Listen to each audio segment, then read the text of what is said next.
Olá, alunos! Tudo certinho? Preparados para o vestibular do Federal? Então, estou aqui para resolver as provas de biologia da UFPR, desde o processo seletivo de 2002, 2003, até o último processo seletivo antes desse vídeo, que foi de 2014, 2015. Vou colocar aqui todas as questões de biologia dessas provas, com exceção das que foram canceladas ou as que foram repetidas. Certo? Acho que tem uma só que foi repetida em 2 processos seletivos, as demais eram únicas. Então eu vou resolver com vocês. As provas já estão separadas por temas e eu vou dividir os vídeos de acordo com esses temas. O dessa primeira parte, né, dessas correções, resoluções de prova da UFPR, vai ser a prova de genética. Vamos lá? Então vamos lá. Questão número 1, processo seletivo para entrada em 2015. A narcolepsia é um distúrbio do sono que acomete a espécie humana e outros animais. Com o objetivo de investigar a causa da doença, pesquisadores da Universidade de Stanford, nos Estados Unidos, introduziram cães narcolépticos em sua colônia de animais saudáveis e realizaram cruzamentos, alguns deles representados no heredograma ao lado. Os animais 1, 2, 4 e 11 são os animais narcolépticos introduzidos na colônia após anos de pesquisa, concluíram que nos cães a transmissão da narcolepsia é resultante da ação de um par de alelos. A partir dessas informações, responda: qual é a probabilidade de um filhote do casal formado pelos animais 13 e 16 nascer com narcolepsia? Então vamos analisar o heredograma. No casal 1 e 2, nós temos um macho e uma fêmea afetados. Por quê? Porque eles estão em coloração escura, né, em preto.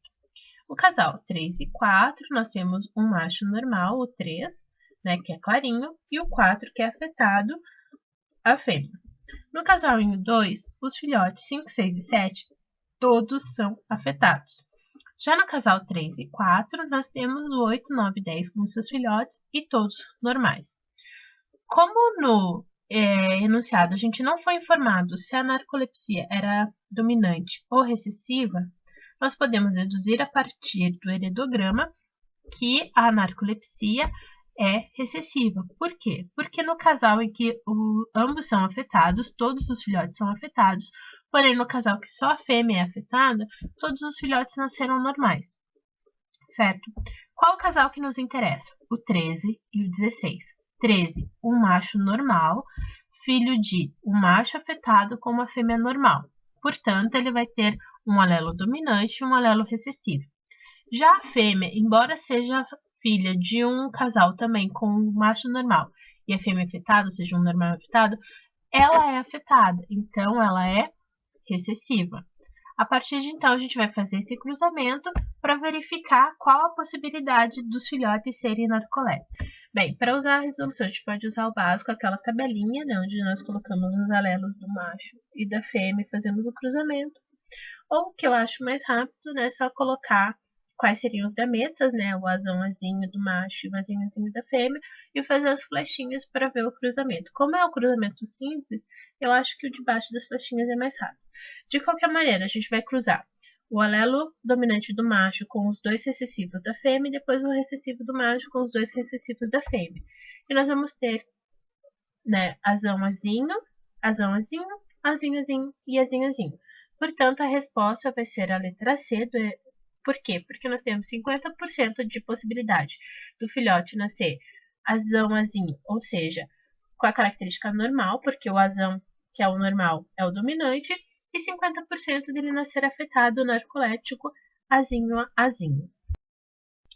Então, vimos, é uma questão bastante simples de genética. Genética é uma parte importante da prova. Nesses anos, né, de 2003 até 2015, foram 16 questões genéticas distribuídas nas provas. É um número bastante grande de questões, então a gente tem que prestar atenção na parte de genética para federal. Porém, as questões não são tão difíceis, como essa que você viu, um cruzamento básico das leis de Mendel, 2 alelos para fazer cruzamento e ter a resposta. Certinho, pessoal? Vamos para a próxima questão, então. Questão 2 do processo seletivo 2013 e 2014. Em camundongos, o nanismo é causado por um alelo recessivo ligado ao cromossomo X e a pelagem rosa é determinada por um alelo autossômico dominante. 2 alelos recessivos para a pelagem proporcionam cor marrom para os camundongos, que é considerada selvagem ou coloração normal. Se uma fêmea anã com pelagem marrom é cruzada com um macho rosa normal de uma linhagem pura, quais serão as proporções fenotípicas em F1 e F2 e em cada sexo? Primeiramente, a gente vai separar as informações. Ali eles nos dizem que o nanismo é causado por um alelo recessivo e está relacionado ao X. Então, para a fêmea ser anã, ela precisa ter os dois X com esse alelo recessivo, ou seja, Xazinho, Xazinho. Já o macho só tem um X, então se ele for Xazinho, ele já é anão, né? Porque o outro vai ser o Y. Para ele ser normal, ele tem que ser o Xazão Y. A pelagem, o enunciado nos diz que o rosa é o dominante e se os dois alelos forem recessivos, a pelagem é a cor marrom. Então, nós separamos essa informação: rosa, Rzão, Rzão, marrom, Rzinho, Rzinho. Agora, vamos para os cruzamentos. Bom, então, nós pegamos que para F1, nós temos uma fêmea, que é Xazinho, Xazinho, para o nanismo, e Rzinho, Rzinho, para pelagem. Já o macho, é Xazão Y, porque ele é normal, né? Ele não é anão, e ele tem a pelagem rosa, então é Rzão, Rzão. Os gametas femininos só tem um tipo, que é o Xazinho R, né? Rzinho, porque é únicos alelos que a fêmea tem. O macho tem o Xazão R e o Y é Xazão Rzão, Y Rzão. Então, nós pegamos os gametas que são possíveis desse cruzamento e agora nós vamos fazer o cruzamento da F1. Então, pegamos os gametas para fazer o cruzamento. O cruzamento dos gametas femininos com masculinos deram como resultado fêmeas Xazão, Xazinho, Rzão, Rzinho, machos Xazinho, Y, Rzão, Rzinho. Ou seja, todas as fêmeas são normais e rosa e todos os machos são anões e rosa.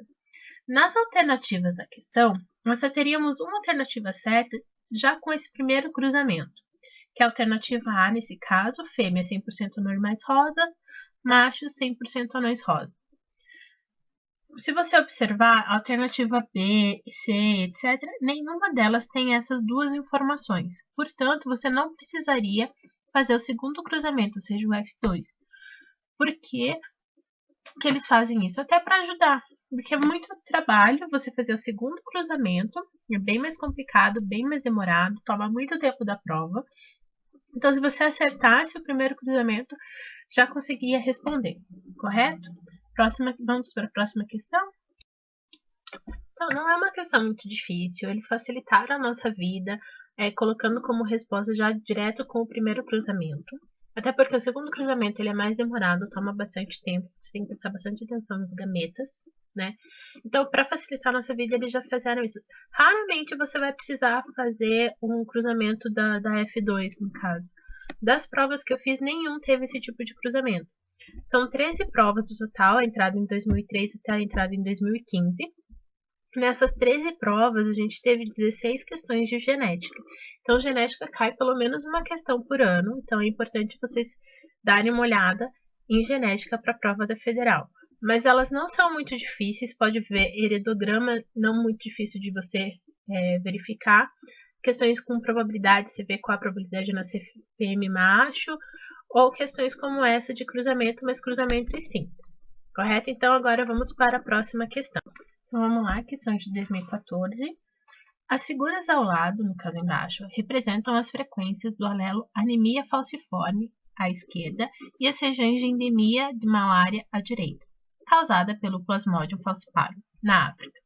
Regiões com maior quantidade de indivíduos heterozigotos para anemia falciforme são as que apresentam maior incidência de malária. Por que se observa a coincidência das distribuições dessas duas situações? Então vamos lá para as alternativas. A malária atinge preferencialmente indivíduos com anemia falciforme? Não, né? Ela não atinge preferencialmente. O mosquito não vai escolher quem ele vai picar, se é a pessoa que tem anemia falciforme ou não, né? Lembrando que A malária, né, para ela ser transmitida, é o mosquito que vai morder, a fêmea do mosquito, que quando pica, vai transferir o plasmodium para a pessoa, assim que ela vai adquirir a malária. Os indivíduos heterozigotos têm menor chance de contrair o plasmodium.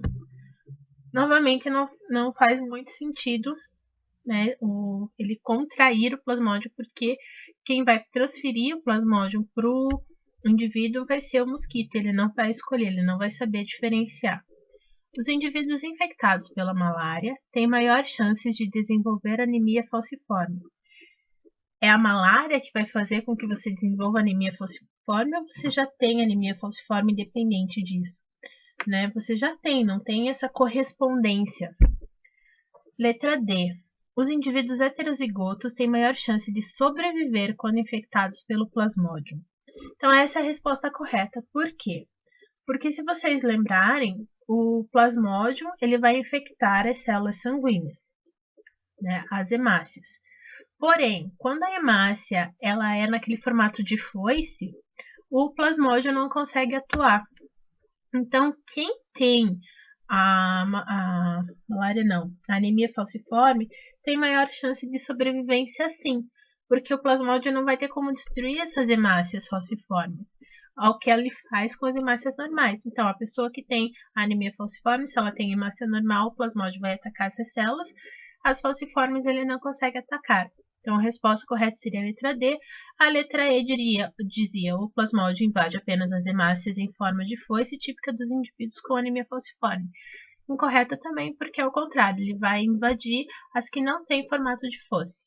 Essa era tranquila, né? Questão 4, de 2012. Em suínos, a sensibilidade ao anestésico alotâneo é de grande importância econômica, uma vez que os animais sensíveis são altamente propensos a estresse, provocando prejuízos por morte súbita e condenação de carcaças. Essa sensibilidade é provocada pela homozigose do gene H e os animais, Hzinho, né? E os animais afetados não podem ser identificados morfologicamente até que a doença se manifeste antes de atingirem a maturidade sexual. Um criador cruzou um macho e uma fêmea de genótipos desconhecidos e obteve um filhote que manifestou a doença. O mesmo casal foi cruzado mais uma vez e teve 2 filhotes. Temeroso de perder também esses animais, o criador quer saber qual a probabilidade de ambos os filhotes serem afetados. Assinale a resposta correta.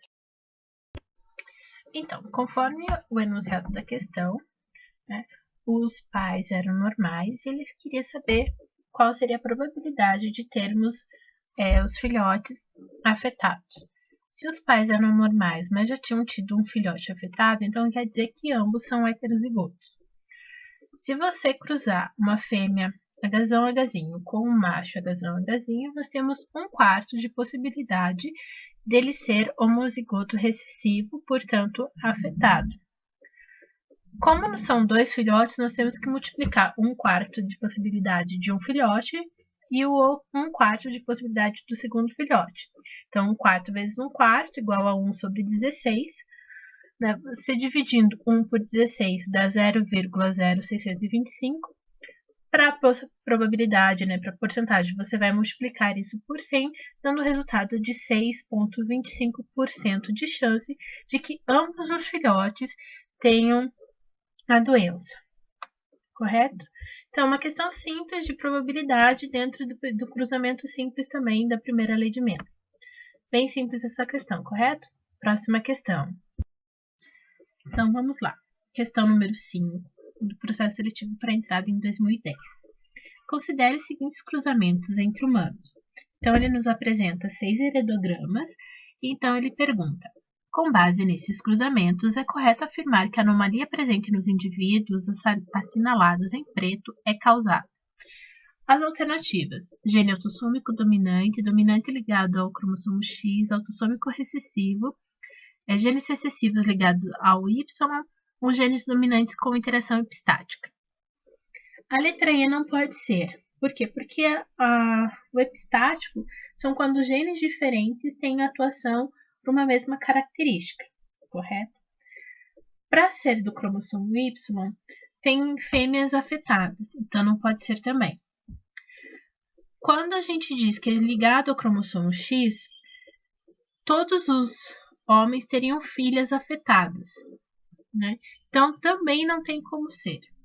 Aí nos sobra a alternativa A e a alternativa C, ou é autossômico dominante ou é autossômico recessivo. Olhando o primeiro heredograma lá, o casal é afetado, né, pela característica e tem 3 filhos.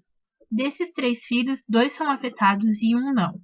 Se a característica fosse recessiva, o pai e a mãe seriam todos recessivos e não teria como eles terem um filho com característica não recessiva. Então, a questão, né, a alternativa correta é por um gene autossômico dominante. Próxima questão. Questão 6, também de 2010. Na década de 90, foram descobertas no genoma de aves e mamíferos inúmeras sequências de DNA que tinham grande similaridade com os retrovírus infecciosos e por isso foram denominadas retrovírus endógenos, RVE. Sabemos hoje que esses estranhos elementos constituem 8% do genoma humano. Sobre os retrovírus endógenos, considere as seguintes afirmativas. Afirmativa 1. Retrovírus endógenos surgem a partir de evolução de genes mutantes do próprio organismo. Não. Lembre-se que esses retrovírus endógenos ou qualquer sequência que a gente tenha que não faz parte de seres humanos, de bactérias, de vírus, eles são transferidos para o nosso genoma a partir do momento que esses organismos infectam os seres humanos. Então, não são mutantes nossos, não são genes mutantes nossos. São genes que algum organismo que possuía, né, esses genes nos infectou e acabou inserindo esse material no nosso genoma. 2. Para que esses elementos surjam, é necessária a presença, em algum momento, do processo da enzima transcriptase reversa. Sim, lembra que é como o vírus da AIDS, né? Você precisa dessa transcriptase reversa para transformar o RNA desses vírus em DNA.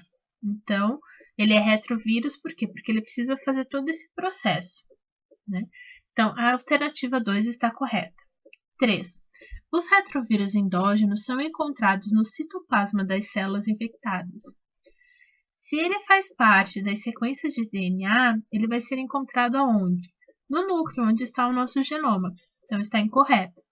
Alternativa 4. A origem de retrovírus endógeno pode se dar a partir da infecção de organismos por vírus que possuem RNA como material genético. Sim, é o que a gente estava comentando na primeira questão.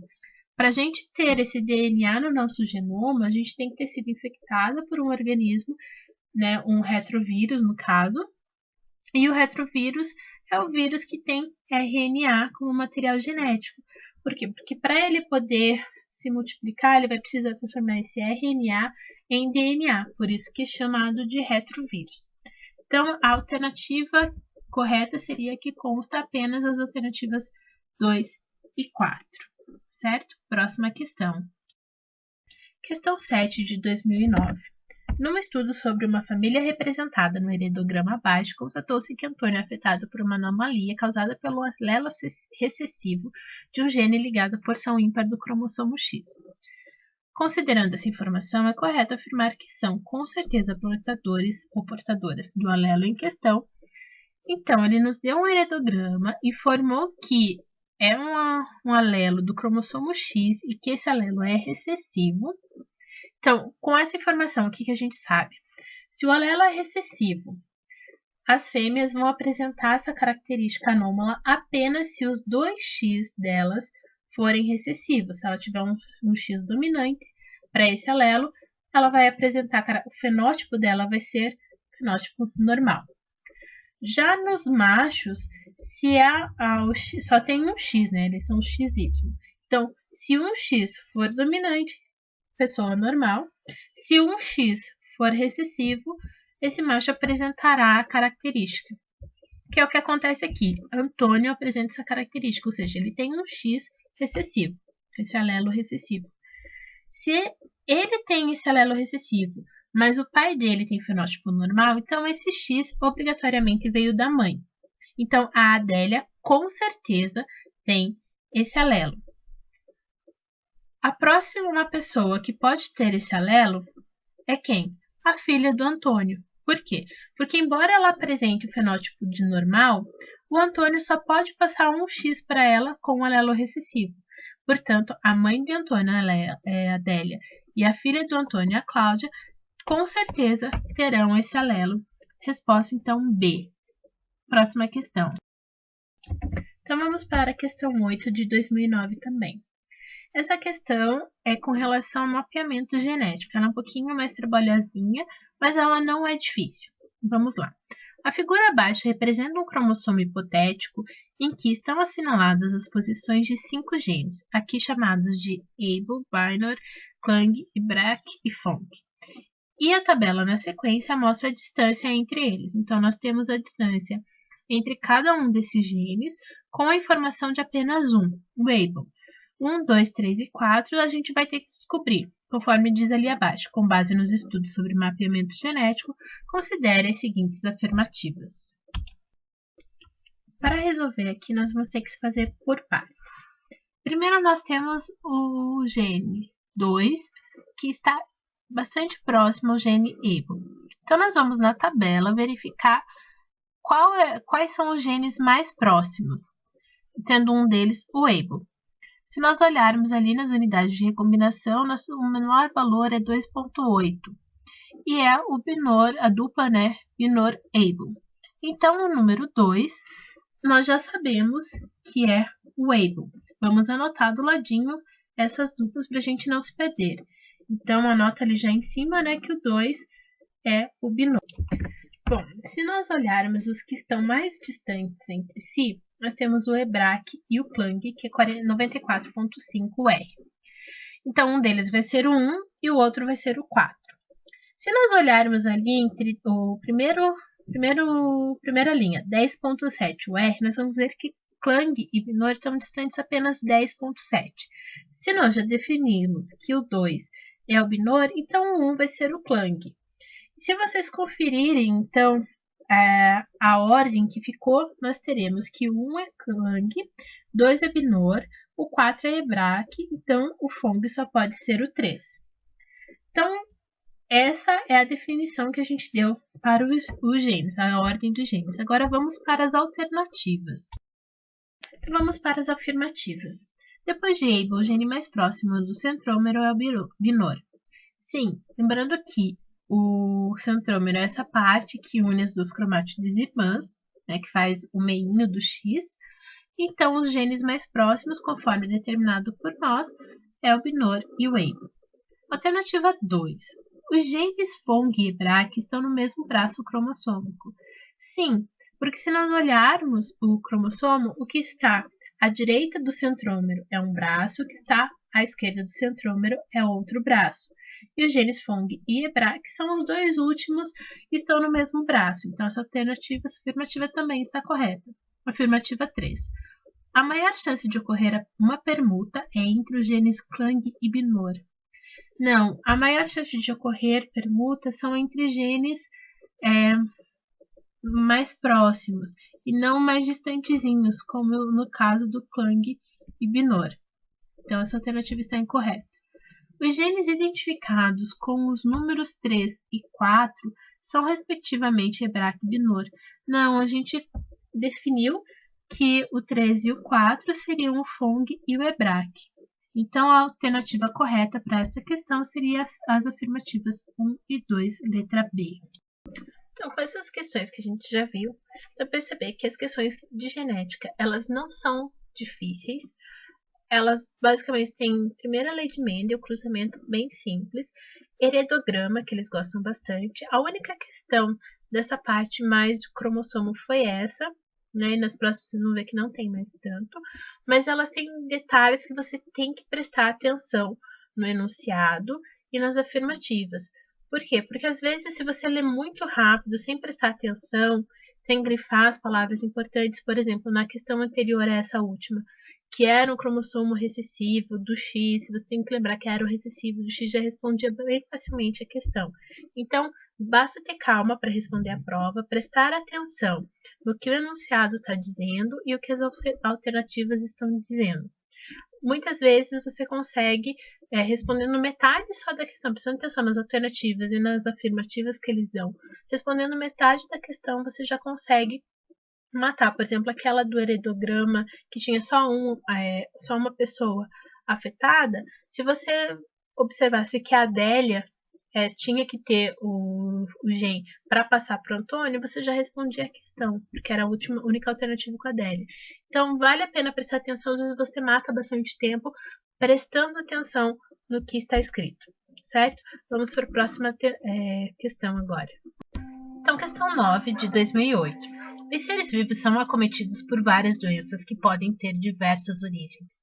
A exostose múltipla é uma anomalia que se caracteriza por lesões dos ossos e ocorre tanto em seres humanos quanto em cavalos. Segundo os pesquisadores que a estudaram, é determinada por um gene autossômico dominante.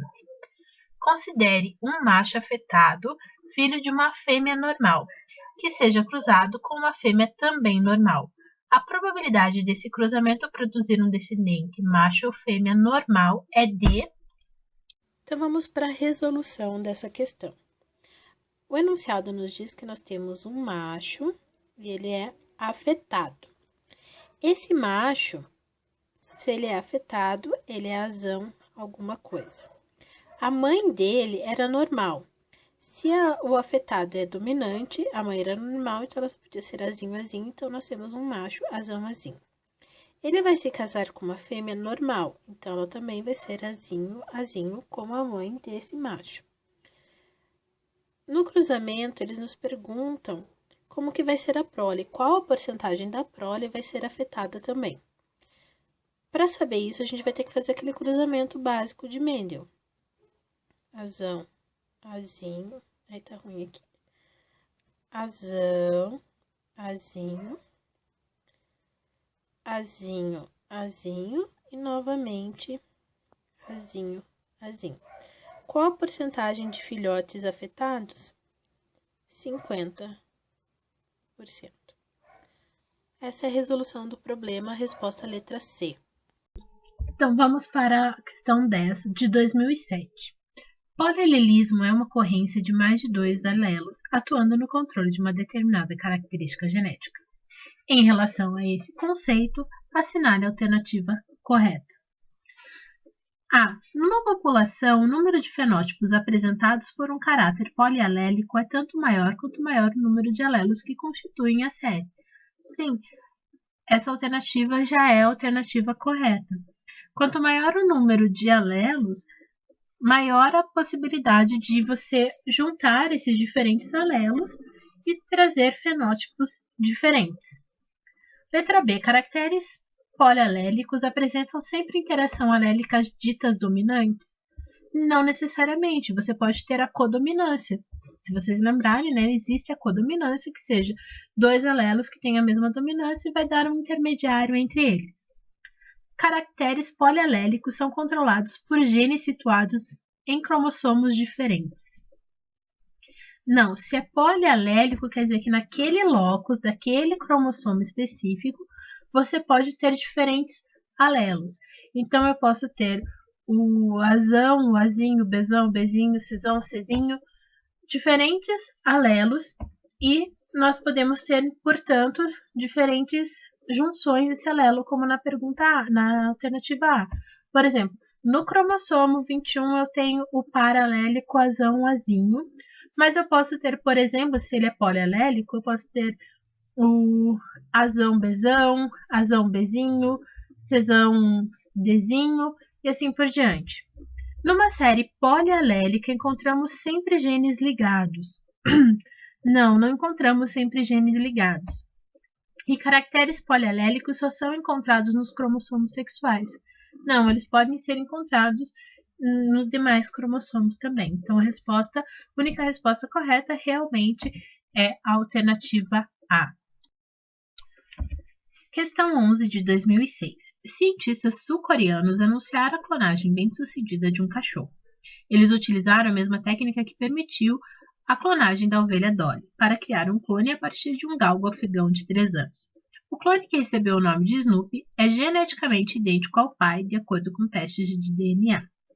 Os testes de DNA mencionados no texto acima apenas confirmam que Snoopy e seu pai são idênticos geneticamente.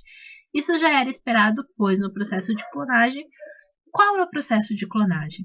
Se vocês lembrarem, para nós clonarmos um indivíduo, você vai pegar uma célula somática dele, retirar o núcleo e implantar esse núcleo em um óvulo do qual já foi extraído o núcleo. Então, você vai pegar um óvulo sem núcleo e vai colocar o núcleo de uma célula somática de um outro indivíduo nesse núcleo. Por isso que ele é geneticamente idêntico ao pai. Por quê? Porque ele vai ter todo o material genético desse pai através desse núcleo da célula somática. E não vai ter DNA da mãe no núcleo. O que vai ter de DNA da mãe será nas mitocôndrias. Se nós lembrarmos, a gente está transferindo apenas o núcleo. As mitocôndrias são as que já continham no óvulo, correto? Então, vamos para as alternativas que a UFPR nos deu. Alternativa A. O núcleo de uma célula somática do pai de Snoopy foi transferido para o óvulo receptor. Sim, exatamente isso que eu acabei de comentar com vocês. Essa é a alternativa correta. Quais são as outras alternativas que a UFPR nos deu? B. O núcleo de uma célula germinativa do pai de Snoopy foi transferida para o óvulo receptor. Isso impossibilitaria que a gente tivesse um indivíduo, pois teríamos apenas metade dos cromossomos. Lembra que para as células germinativas você reduz a metade os cromossomos. Então não teria como ser feito um indivíduo a partir desse processo. C. O núcleo de uma célula somática do pai de Snoopy foi fundido ao núcleo de uma célula somática receptora. Se nós fizermos isso, nós vamos ter 2 núcleos, ou seja, 2 vezes 46 cromossomos, inviabilizaria o processo de obtenção de um clone. Então, não tem como ser essa alternativa. D. O núcleo de uma célula germinativa do pai de Snoopy foi fundido ao núcleo do óvulo receptor. Isso seria fecundação, nós teríamos um indivíduo com metade dos cromossomos da mãe e metade do pai. Isso não é clonagem, isso é, por exemplo, o que a gente faz em fertilização in vitro. Letra E. Uma célula germinativa do pai de Snoopy foi implantada no núcleo de uma célula somática receptora. Se você pegar uma célula germinativa e colocar no núcleo de uma célula somática, primeiro, se você pegar uma célula, não tem como, né, você implantar dentro de um núcleo. É muito material que não faz parte do núcleo. E se você pegar o núcleo de uma célula germinativa e colocar numa célula somática, a célula somática não é um óvulo para, né, fazer todo aquele procedimento de divisão, não tem essas características, e mesmo que tivesse, você está colocando 23 cromossomos em um núcleo que já tem 46, o que inviabilizaria o processo de clonagem também. Então, a única alternativa que teria condições de explicar, né, a clonagem seria a alternativa A.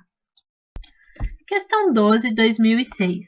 Considere um casal em que ambos os indivíduos são heterozigotos para um locus dialélico. Então, temos os alelos apenas azão e azinho. A probabilidade de virem a ter um filho homem e heterozigoto para este gene é D. Então, venham aqui comigo. Nós temos um casal heterozigoto, azão azinho com azão azinho. Qual a probabilidade deles terem um filho heterozigoto? Então, nós temos o cruzamento básico, azão, azão, azão, azinho, azão, azinho, azinho, azinho. Probabilidade de heterozigoto, 1/2. Ele pergunta também a probabilidade de ter um filho homem heterozigoto, ou seja, de ter um menino. Lembramos que é sempre 1/2, tanto para menino quanto para menina. Então, nós temos que isso aqui é 1/4, né? 2 vezes 2, 4, 1 vezes 1, que é igual a 25% de chances. Resposta, letra B. Questão 13, de 2004. Analisando a figura abaixo, que representa um cariótipo humano, é correto afirmar que se trata de um cariótipo de um indivíduo. é o indivíduo masculino ou feminino? Se nós olharmos os cromossomos sexuais, ao lado do cromossomo 12 nós temos o X e ao lado do 22 nós temos um Y. Então, é um indivíduo masculino. Então, verdadeiro para masculino, falso para feminino. Com síndrome de Down. O que caracteriza geneticamente a síndrome de Down? Trissomia do cromossomo 21. Neste caso, se nós olharmos o cromossomo 21, nós temos 3 parezinhos de cromossomos. Então, sim, é a trissomia do 21, síndrome de Down. Síndrome de Patot. Patot é a trissomia do cromossomo 13. No nosso cariótipo, o cromossomo 13 só tem 2 pares de alelos.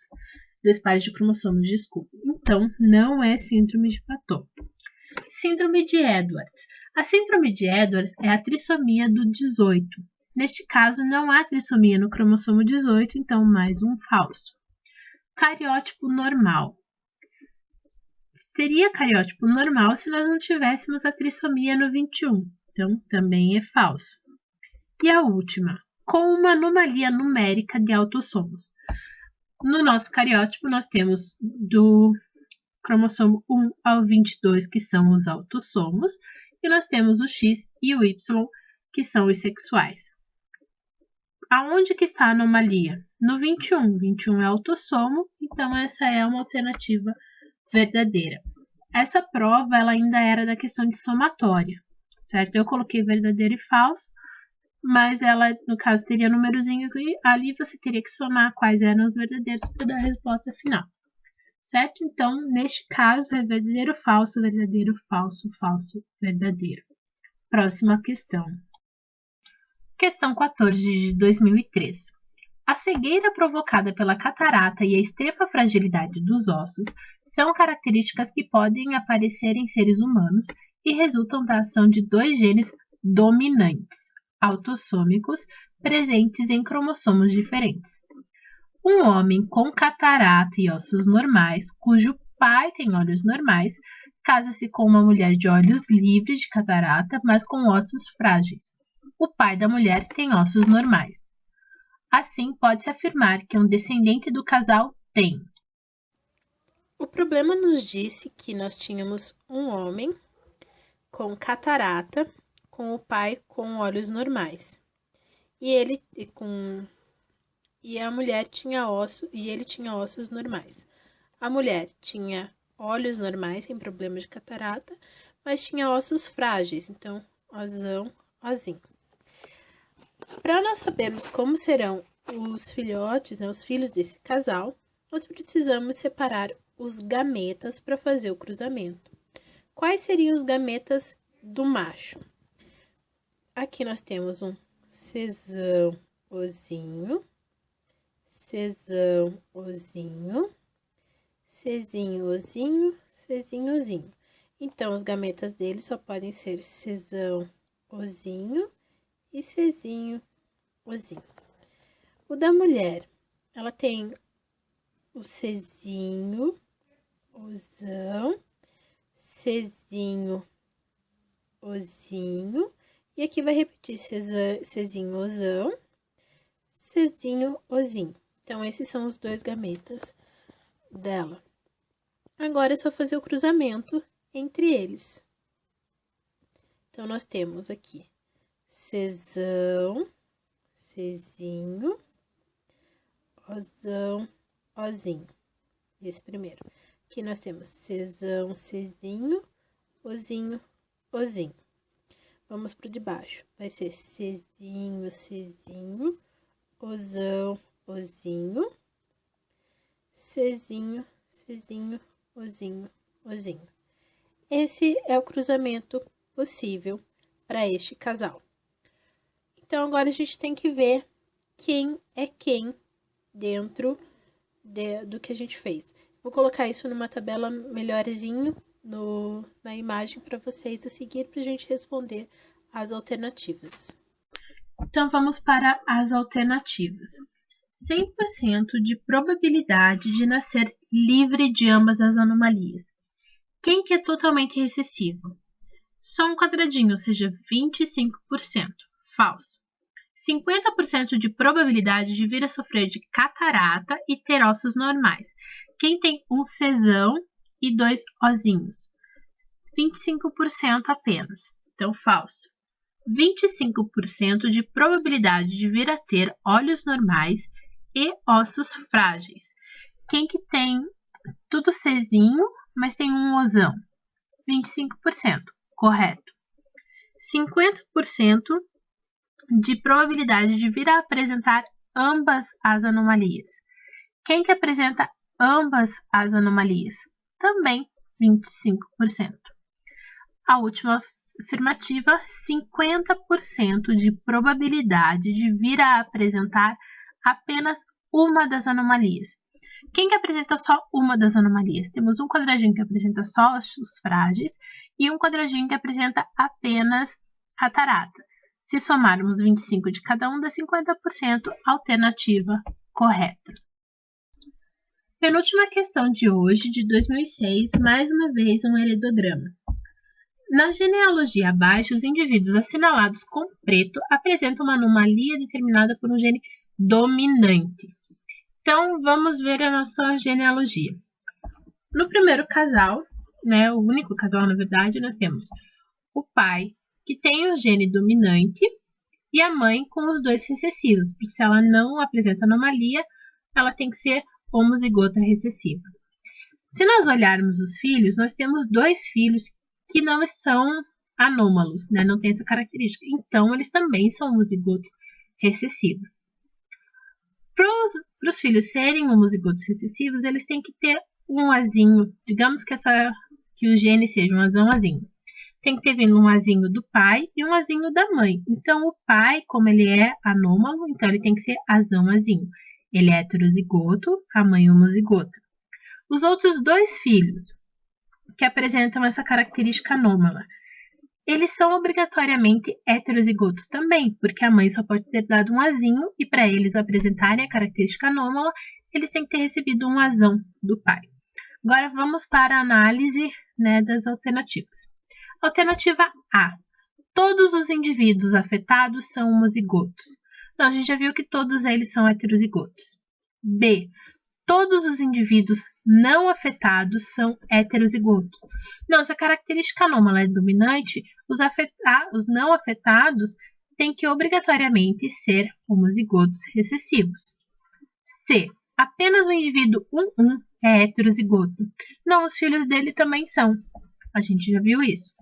D. Apenas os indivíduos 1,1, 2,1 e 2,5 são heterozigotos.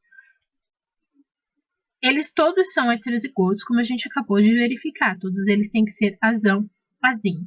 Então, a alternativa correta, letra D. A letra E também não poderia ser. Por quê? Porque diz que o 1 e o 1,2 são homozigotos. E o 1,2 a gente já viu que é heterozigoto. Alternativa correta, letra D. Então, vamos para a última questão de genética. Ela é de 2011. Admita que 2 genes, azão e bezão, estão localizados no mesmo cromossomo. Um macho, azão, bezão, azinho, bezinho, foi cruzado com uma fêmea, azinho, bezinho, azinho, bezinho. Sabendo que entre esses 2 genes há uma frequência de recombinação igual a 10%, qual será a frequência de indivíduos com genótipo azão, bezinho, azinho, bezinho, encontrada na descendência desse cruzamento? Então, vamos lá. A mãe é somente azinho, bezinho. Independente de ocorrer permuta ou não, ela vai continuar com o mesmo gameta. Então, esse gameta não vai ser recombinante. A única recombinação possível é dos gametas do pai. Sendo azão, bezão, azinho, bezinho, o pai pode fazer esse gameta, azão, bezão, azinho, bezinho, ou ele pode recombinar, formando azão, bezinho, azinho, bezão. Então, nós temos 2 gametas recombinantes. Se o total de frequência da recombinação gênica é de 10% e nós temos apenas 2 gametas, significa que cada um deles tem uma frequência de recombinação de 5%. Resposta correta, então, é a letra E. Pronto, pessoas, terminamos a correção, a resolução das provas de genética da UFPR. pelo menos desde o processo seletivo de 2002 e 2003. Deu para notar que a prova ela não é muito difícil, as questões são básicas, cai basicamente, primeira lei de Mendel, você fazer aquele cruzamento básico do azão, azinho, bezão, bezinho. Dificilmente eles vão pedir para você fazer o cruzamento com muitos genes, porque demora muito para você resolver e você não tem tempo para isso, por isso, primeira lei de Mendel, rapidinho. Heredogramas, prestar bastante atenção em quem é homozigoto, quem é heterozigoto, se a anomalia é dominante ou recessiva. Pelo heredograma, se ele não dá no enunciado, o heredograma vai te dizer isso, então prestar bastante atenção, fazer com calma, ler atentamente e grifar as palavras-chave.